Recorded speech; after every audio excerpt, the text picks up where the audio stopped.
পাহাড় আর জঙ্গল চিরকালই আমাকে টানে। তাই এবারেও পরপর 3 দিন ছুটি পাওয়ায় শুধুমাত্র গুগল ম্যাপের ভরসায় বাইক নিয়ে বেরিয়ে পড়লাম। 2 দিন আগেই সত্যজিৎ রায়ের অরণ্যের দিনরাত্রি দেখেছিলাম, তাই মনের মধ্যে ঘুরছিল ছোটনাগপুর অঞ্চলের সেই পাহাড়, জঙ্গল, সাঁওতালি গ্রাম, মহুয়া আর ধামসামাদলের মন মাতানো সুর।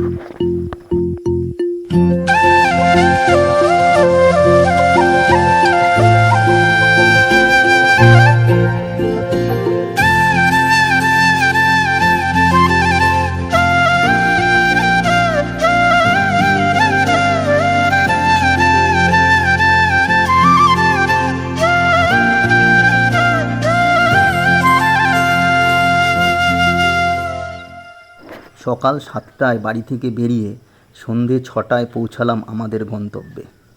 এবারের যাত্রাপথ মোটর বাইকের পক্ষে অনেকটা, প্রায় 300 কিলোমিটার। মাঝে লাঞ্চ করার জন্য হল্ট করেছিলাম মুকুটমণিপুরে। লাঞ্চ করার পর শুধুই অসাধারণ সুন্দর জঙ্গলের রাস্তা ধরে চললাম ঝাড়গ্রামের পথে। ইউটিউব দেখে ঠিক করলাম কাকড়াঝোড় যাব।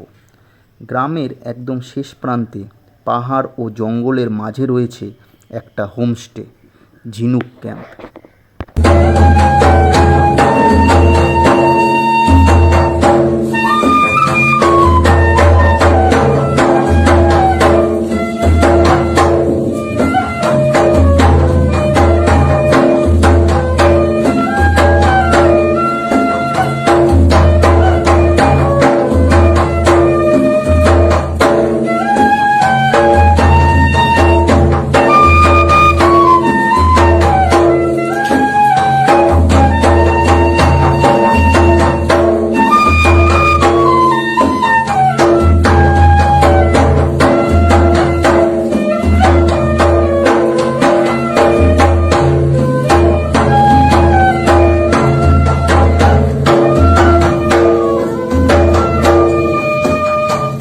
একেই 3 দিন উইকেন্ডে পরপর ছুটি, তাও আবার আমরা বুকিং করে যাইনি।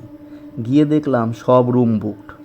হোটেলের মালিক দাদাকে বললাম, সকাল থেকে বাইক চালিয়ে 300 কিলোমিটার এসেছি, আর কোথাও যাওয়ার ক্ষমতা নেই, আপনি এখানেই যাই হোক কোনো একটা ব্যবস্থা করে দিন। কপালে ভালো কিছু প্রাপ্তিযোগ থাকলে কে আর ঠেকাবে। 1 ঘন্টা ওয়েট করার পর দাদারা কোনো রকম একটা রুম খালি করে দিল, কিন্তু শর্ত দিল সকালেই রুম ছেড়ে দিতে হবে, কারণ আগামীকাল সমস্ত রুম ফুল বুকড। বাবা ভোলানাথের নাম নিয়ে রুমে তো ঢুকে পড়লাম, যা হবে কাল দেখা যাবে। ফ্রেশ হয়ে রুম থেকে বেরিয়ে দেখি এলাহি কারবার।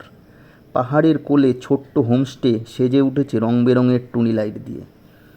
হোমস্টের মাঝখানে অনেকটা ঘাসে ঢাকা ফাঁকা জায়গা, আর কেউ ঘাসের ওপর, কেউ রুমের সামনের বারান্দায়, কেউ বা ওয়াচ টাওয়ারে, আর কেউ দোলনায় বসে হালকা মেজাজে গল্প করছে, গান শুনছে, ইভিনিং স্ন্যাক্স খেতে খেতে। অসাধারণ লাগছে জায়গাটা, আমরাও যোগ দিলাম।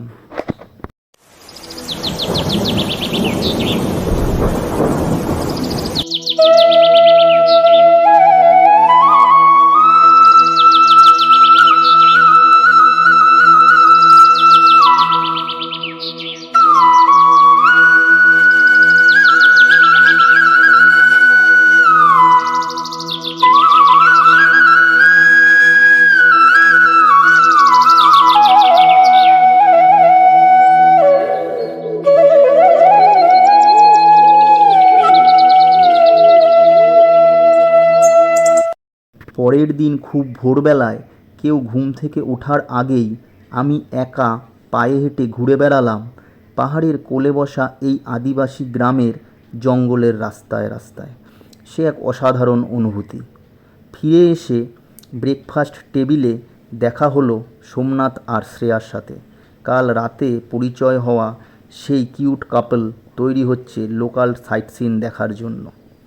বাস আর কি, আমরাও যোগ দিলাম ওদের সাথে। জমে উঠল আমাদের বন্ধুত্ব। বাইকে করে আমরা 4 জন ঘুরে বেড়ালাম আশেপাশের জায়গাগুলোতে। দেখলাম কেতকী লেক, ধাংরি কুসুম ফলস, ঘাগড়া ফলস ইত্যাদি। পাশেই ঝাড়খণ্ড রাজ্য, চলে গেলাম ওখানে।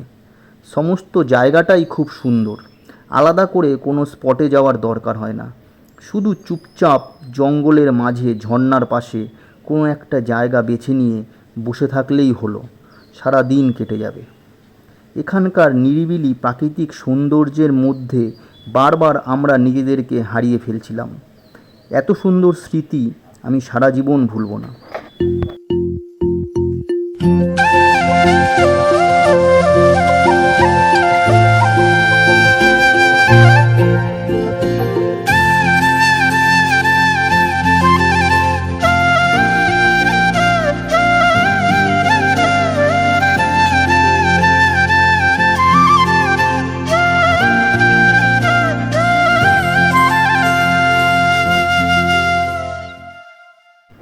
ফিরে এসে হোমস্টেতে শালপাতার থালা আর শালপাতার বাটিতে ভরপেট লাঞ্চ।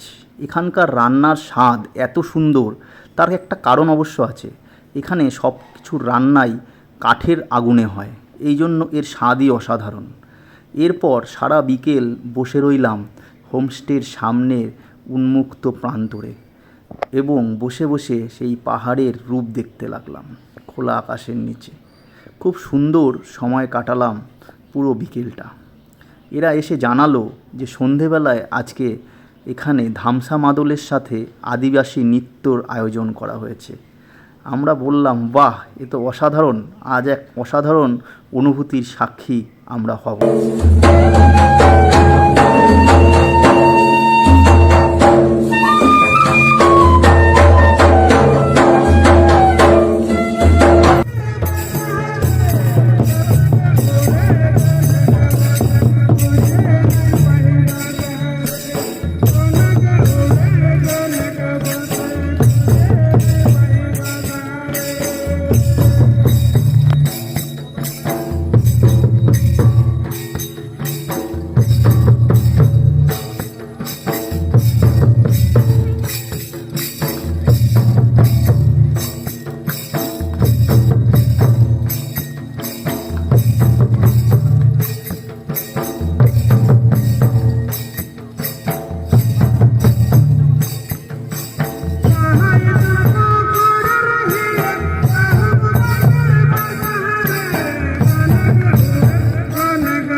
সেদিনকে আমাদের আর হোমস্টে ছাড়তে হয়নি।